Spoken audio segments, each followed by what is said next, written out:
cancer, his relationship with Jesse, and his whereabouts in order to lessen the load he might have to bear if these truths were revealed. However, all these lies have brought him nothing more than exactly what he was trying to avoid, which is almost always the result you get from constant lies. Though he's grown more brazen after the death of Tuco, Walt at this time is still very much hesitant to become a full-fledged criminal, shying away from Jesse's suggestion of becoming a distributor. However, once the money starts coming in, his attitude changes, and it changes even more when his kick is light. In one moment, he's hesitant about becoming a distributor, and in the next, he's suggesting violence after Skinny Pete is ripped off.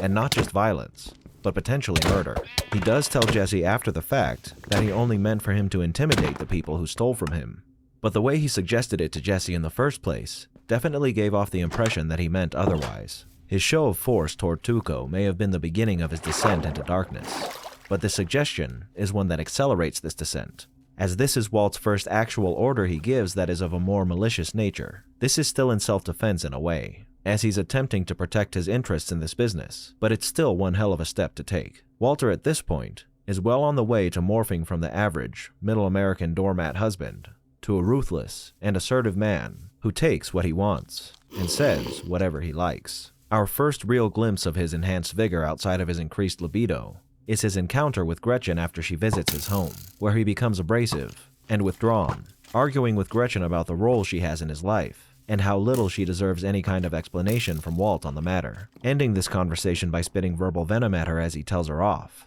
And in the following episode, he has an exchange with a student in much the same way, which is an emerging personality that is in stark contrast to the man we met at the beginning of this series. As I said before, he was hesitant about becoming a distributor,